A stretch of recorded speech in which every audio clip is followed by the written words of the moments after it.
खबरों के निष्पक्ष विश्लेषण के लिए सब्सक्राइब करें Jantantra TV and press the bell icon. Never miss any update. नमस्कार, आप देख रहे हैं जनतंत्र टीवी। मैं हूं आपके साथ अनन्या तिवारी। दिल्ली एनसीआर में लगातार हवा जहरीली बनी हुई है। इससे बच्चे, बुजुर्ग और कोविड और सांस से जुड़ी बीमारियों के मरीजों के लिए भी संकट कई गुना बढ़ गया है। शहर को धुंध की एक चादर ने ढक लिया है। एयर क्वालिटी इंडेक्स भी गंभीर श्रेणी में रिकॉर्ड किया गया है। सुबह आईएमडी की ओर से जारी आंकड़ों के अनुसार आईजीआई एयरपोर्ट पर एयर क्वालिटी इंडेक्स 392 रिकॉर्ड किया गया है, जो कि गंभीर श्रेणी में आता है। प्रदूषण बढ़ने की वजह से राजधानी दिल्ली में विजिबिलिटी कम हो गई है। सीपीसीबी के आंकड़ों के अनुसार आईटीओ में एयर क्वालिटी इंडेक्स 353 दर्ज की गई है। विशेषज्ञों का कहना है कि पराली जलाए जाने की घटना में तेज वृद्धि के साथ ही हवा की गति और तापमान में गिरावट होने से दिल्ली एनसीआर में हवा की गुणवत्ता खराब स्तर पर पहुंच गई है। सबसे खराब स्थिति में पहुंची है दिल्ली की हवा। प्रदूषण ने तोड़े हैं इस साल के सारे रिकॉर्ड। आईटीओ की बात करें तो एयर क्वालिटी इंडेक्स 353 के पार पहुंच गया है।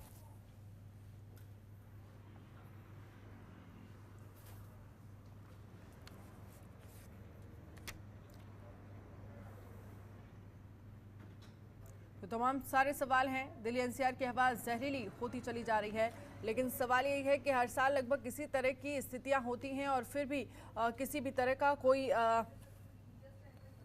एक्शन पहले से क्यों नहीं लिया जाता। एयर क्वालिटी इंडेक्स लगातार खराब श्रेणी में जाता जा रहा है।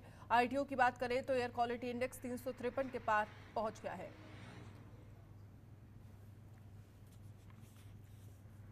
और इंदर सेन यादव हमारे साथ लाइव जुड़ गए हैं। इंदर सेन, जिस तरह से देखा जाए ये कोई नई बात नहीं है। जैसे जैसे सर्दी शुरू होती है वैसे वैसे इस तरह की स्थितियां दिल्ली में बनती हैं, लेकिन सरकार की तरफ से जो कदम उठाए जा रहे हैं वो कितने कारगर साबित हो रहे हैं, ये जानने की जरूरत है। और इन सब के बीच सवाल ये भी है कि लगातार जो एयर क्वालिटी इंडेक्स है वो गंभीर श्रेणी में लगातार बढ़ता चला जा रहा है।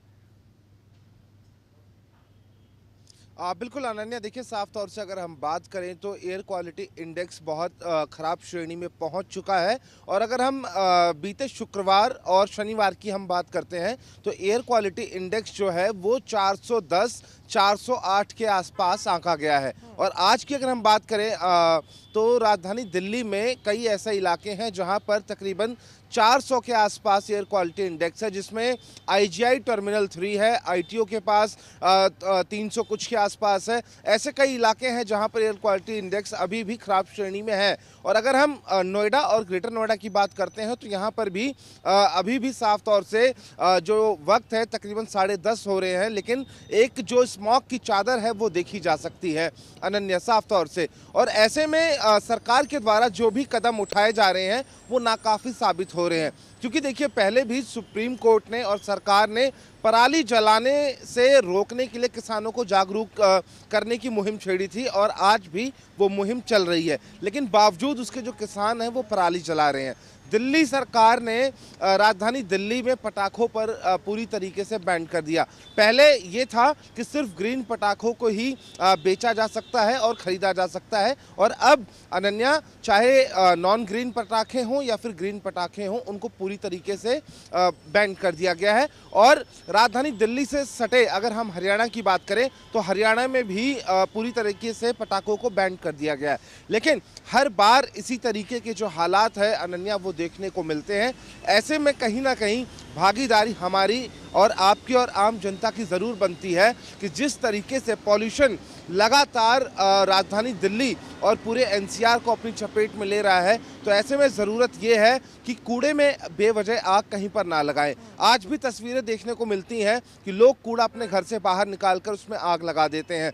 सरकार जो है, दिल्ली सरकार की अगर हम बात करते हैं अनन्या, तो दिल्ली सरकार ने रेड लाइट ऑन गाड़ी ऑफ का एक अभियान चलाया हुआ है और हर रेड लाइट पर सिविल डिफेंस के जो लोग हैं वो वहां पर खड़े रहते हैं, लोगों को जागरूक कर रहे हैं। क्योंकि अनन्या, हमने देखा था जब पूरे देश में लॉकडाउन था तो नदी से लेकर हवा तक एयर क्वालिटी इंडेक्स बहुत अच्छी श्रेणी में था, लेकिन जब से लॉकडाउन दोबारा खुला है गाड़ियां वापस सड़कों पर आ गई हैं और जो इंडस्ट्रियां हैं वो दोबारा शुरू हो गई हैं। तो ऐसे में एयर क्वालिटी इंडेक्स लगातार बढ़ता जा रहा है, खराब श्रेणी में पहुंचता जा रहा है। मौसम विभाग के वैज्ञानिकों का साफ तौर से अनन्या ये कहना है कि अगर बारिश होती है उसके बाद ही पॉल्यूशन से थोड़ी बहुत राहत मिल सकती है। सरकार की तमाम तरह की जो कवायद हैं वो नाकाफ़ी साबित हो रही हैं और एयर क्वालिटी इंडेक्स बेहद ख़राब श्रेणी में पहुंचता जा रहा है। ज़रूरत ये है अनन्या कि दिल्ली एनसीआर में जो भी अवैध फैक्ट्रियां चल रही हैं जिनसे प्रदूषण हो रहा है, साथ ही जो किसान पराली जला रहे हैं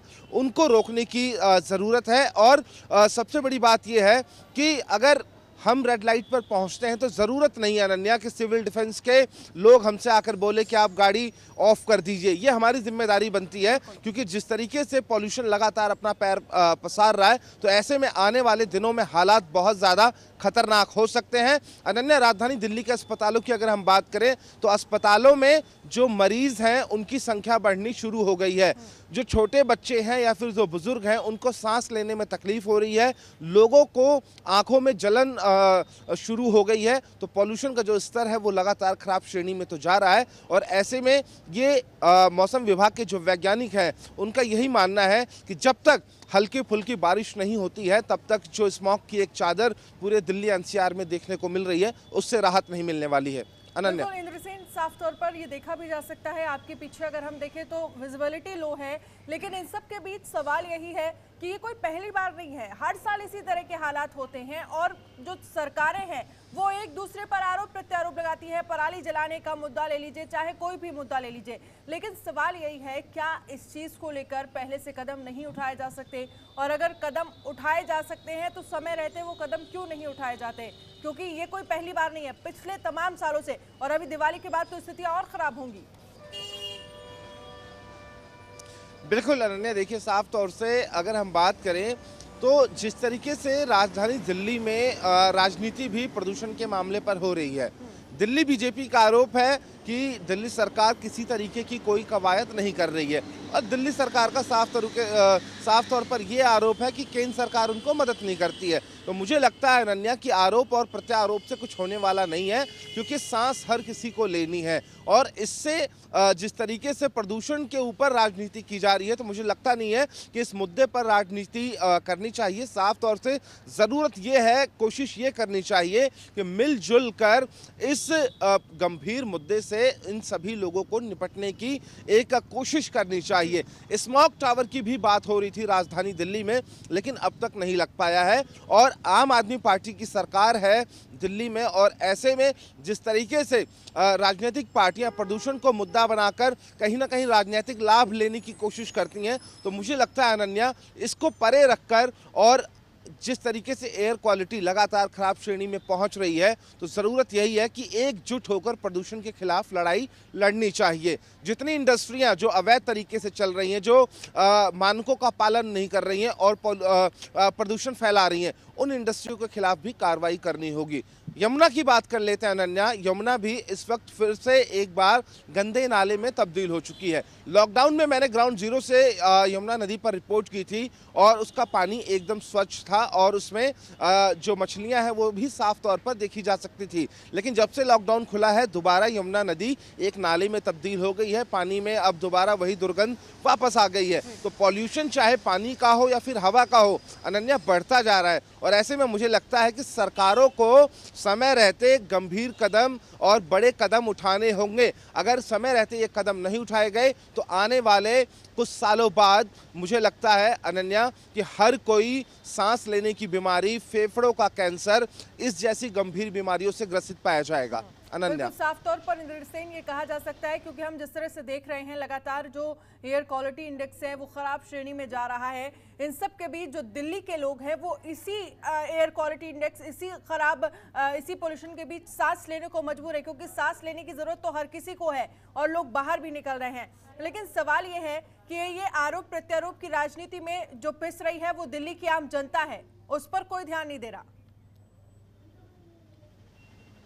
देखिए अनन्या, अगर राजधानी दिल्ली की हम बात करते हैं या फिर उससे सटे नोएडा की बात करते हैं, तो साफ तौर से अनन्या राजधानी दिल्ली में जो दिल्ली के लोग हैं उनके ऊपर डबल अटैक हो रहा है। अब डबल अटैक कैसे हो रहा है इसको समझिए। डबल अटैक क्योंकि अगर पिछले हम 24 घंटे की बात करें तो राजधानी दिल्ली में कोरोना वायरस के जो मामले हैं वो तेजी से बढ़े हैं, मौत के आंकड़ों में भी लगातार इजाफा हो रहा है। अस्पतालों के ऊपर पहले से ही लोड है कोरोना वायरस के मरीजों को लेकर, और ऐसे में जो प्रदूषण जो एयर क्वालिटी इंडेक्स है वो बेहद खराब श्रेणी में जा रहा है। छोटे बच्चे हैं, उनकी आंखों में जलन हो रही है, जो बुजुर्ग हैं उनको सांस लेने में तकलीफ हो रही है। अब एक कंफ्यूजन ये भी देखने को मिल रही है अनन्या कि प्रदूषण की वजह से किसी को अगर सांस लेने में तकलीफ हो रही है तो उसको ये भी डर सता रहा है कि कहीं उसको कोरोना वायरस नहीं हो गया, क्योंकि सांस लेने में तकलीफ होना कोरोना वायरस का भी एक लक्षण है। तो ऐसे में कहीं ना कहीं अस्पतालों के ऊपर भी कह सकते हैं कि डबल जो प्रभाव है वो पड़ता हुआ दिखाई दे रहा है। और इस वक्त राजधानी दिल्ली के जो निवासी हैं उनके ऊपर तो डबल प्रभाव पड़ता हुआ दिखाई दे रहा है। तो मुझे लगता है अनन्या की ज़रूरत नहीं है इस सब मुद्दे पर राजनीति करने की, और ये जो दिवाली है इसको मुझे लगता है अनन्या कि स्वदेशी तरीके से ही मनाना चाहिए, क्योंकि प्रदूषण जिस तरीके से लगातार अपने पैर पसार रहा है तो हम में से किसी को भी या फिर जनतन टीवी के माध्यम से अनन्या हम और आप भी आम जनता से ये अपील करते हैं कि पटाखे बिल्कुल भी ना जलाएं, दिवाली को स्वदेशी तरीके से स्वदेशी दियों से मनाएं, क्योंकि पटाखे एक दिन के लिए आप जलाएंगे लेकिन उनका असर पिछले 1 साल तक रहेगा। और ऐसे में बुजुर्ग लोग, छोटे बच्चे या फिर जिनकी तबीयत खराब है उनके ऊपर बुरा प्रभाव जरूर पड़ेगा। तो जब भी अगर कोई भी पटाखा जलाए तो ये जरूर सोचे कि उस पटाखे से आने वाली जनरेशन का क्या हाल होने वाला है। इसी के साथ ही सरकार की तरफ से जो कदम उठाए गए हैं वो ये साफ तौर पर कहा गया है कि 30 नवंबर तक पटाखों पर बैन है। दिल्ली में कोई भी किसी भी तरह के पटाखे नहीं चलाएगा। और जिस तरह से लगातार जो एयर क्वालिटी इंडेक्स खराब श्रेणी में जा रहा है, इसको देखते हुए ये कदम उठाया गया। बहुत बहुत शुक्रिया इंद्र सेन। दिल्ली में प्रदूषण की स्थिति को देखते हुए दिल्ली सरकार ने जो फैसला लिया है पटाखों को बैन करने का, उससे पटाखा व्यापारियों में काफी गुस्सा देखने को मिल रहा है। ऐसे में बीजेपी नेता विजय गोयल पटाखा व्यापारियों के समर्थन में आ गए हैं, जहां जामा मस्जिद के इलाके में पहुंचकर उन्होंने पटाखा व्यापारियों की दुकानें खुलवाई। इस दौरान बीजेपी कार्यकर्ता भी उनके साथ रहे और केजरीवाल के खिलाफ नारेबाजी भी की, साथ ही व्यापारियों के नुकसान की भरपाई के लिए आवाज उठाई।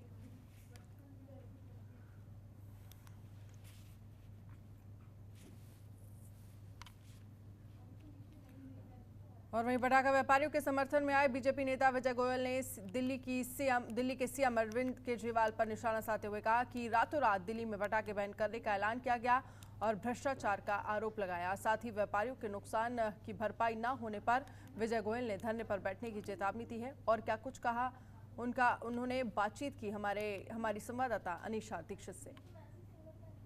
पोल्यूशन के चलते दिल्ली सरकार ने जो फैसला लिया है कि अब दिल्ली में किसी तरह के पटाखे नहीं जला जाएंगे, और उसके बाद आप साफ तौर पे व्यापारियों का, जो पटाखे व्यापारी हैं, उनका गुस्सा झलकते हुए देख सकते हैं। और उन्हीं के सपोर्ट में आज आप देखेंगे अभी हम मौजूद हैं चांदनी चौक में और बीजेपी के नेता विजय गोयल जी हमारे साथ मौजूद हैं। सर, अगर दिल्ली सरकार की बात करें, अचानक से ये फैसला, क्या कहेंगे? मैं जामा मस्जिद क्षेत्र के अंदर इस समय हूँ। चाहे जामा मस्जिद हो, सदर हो, पूरी दिल्ली के अंदर सैकड़ों लोगों को जो लाइसेंस दिए गए वो नियम अनुसार दिए गए। पिछली बार खुद सुप्रीम कोर्ट ने कहा था कि ग्रीन पटाखे चल सकते हैं। इस बार चीफ सेक्रेटरी और दिल्ली पुलिस कमिश्नर की मीटिंग हुई कि इनको लाइसेंस दिए जाएंगे। तो जब इनको लाइसेंस दिए गए हैं, अकेले जामा मस्जिद में 23 लोगों को लाइसेंस दिए ग्रीन पटाखों के, उसके बाद गोपाल राय ने भी विजिट कर ली मंत्री जी ने कि हाँ ग्रीन पटाखे चल सकते हैं। यकायक रातों रात केजरीवाल सरकार ने घोषणा कर दी कि पटाखे नहीं चलेंगे। इन लोगों का जो नुकसान हुआ है उसके लिए कौन कहेगा? मैं एक और बात बताता हूं, इसके पीछे भारी भ्रष्टाचार है, क्योंकि इन लोगों ने केजरीवाल जी की मांगों को पूरा नहीं किया, इसलिए इनको तंग परेशान किया जा रहा है। और लाइसेंस देने के बाद इन्होंने जो अपने स्टॉक खरीद लिए हैं उन स्टॉक्स का क्या होगा? तो मैंने कहा है कि अगर केजरीवाल सरकार ने इनकी कंपनसेशन की घोषणा नहीं की तो विजय गोयल कल यहाँ पर धरने पर बैठेगा। सर, दिल्ली सरकार लगातार ये कहना है कि जो रीजन है वो पोल्यूशन है, प्रदूषण की वजह से इन पे रोक लगाएगी। दिल्ली सरकार कोई पटाखा चलाएगा तो 1 लाख का जुर्माना करेगी जी। दिल्ली सरकार को प्रदूषण नहीं दिखाई देता जब उन्होंने स्मोक फ्री टावर नहीं लगाए, जब उन्होंने पेड़ पौधे नहीं लगाए, जब उन्होंने सड़कों की धूलों के ऊपर छिड़काव नहीं किया, जब उन्होंने कंस्ट्रक्शन के ऊपर बैन नहीं लगाया, जब उन्होंने इंडस्ट्रियल जो पॉल्यूशन था उसके ऊपर कोई रोकथाम नहीं लगाई, जब उन्होंने ई बसेस को नहीं चलाया जो प्रकाश जावड़ेकर जी कह रहे थे, जब उन्होंने सार्वजनिक प्रणाली को दुरुस्त नहीं किया। अब जबकि कोरोना है, कोरोना और प्रदूषण दोनों क्षेत्रों के अंदर केजरीवाल सरकार फेल हो गई, इसलिए लोगों को नाटक दिखाया जा रहा है कि देखो हम पॉल्यूशन के लिए बहुत कर रहे हैं। एक तो हमने सड़क पर तख्ती लेके लोग खड़े कर दिए हैं, दूसरा हमने पटाखों पे बैन कर दिया 4 दिन के लिए जी। और तो आप साफ तौर पर सुन रहे थे बीजेपी नेता विजय गोयल को, जिनका साफ तौर पे कहना है, और व्यापारियों का आपने गुस्सा भी देखा कि काफी गुस्सा उनका झलक रहा है। विजय गोयल का लगातार ये कहना है कि अगर दिल्ली सरकार, अरविंद केजरीवाल ने इन पटाखों व्यापारियों को कंपनसेशन नहीं दिया तो कल चांदनी चौक में वो धरने पे बैठ जाएंगे। कैमरामैन शेरा के साथ अनीशा दीक्षित, जनतंत्र टीवी। दिल्ली एनसीआर में पोल्यूशन से लोगों का दम घुट रहा है। कोरोना और पोल्यूशन के कॉकटेल ने लोगों की मुश्किलें बढ़ा दी है। दिवाली के पास पोल्यूशन का ठीकरा पटाखों पर फोड़ा जा रहा है। दिल्ली समेत कुछ और राज्यों ने पटाखे जलाने पर पूरी तरह से रोक लगा दी है। अब दिल्ली में 7 तारीख यानी आज से 30 नवंबर तक सभी तरह के पटाखे जलाने पर रोक लगा दी गई है। इस दौरान पटाखे बेचने वाले लोगों के सामने अब मुसीबत आ गई है।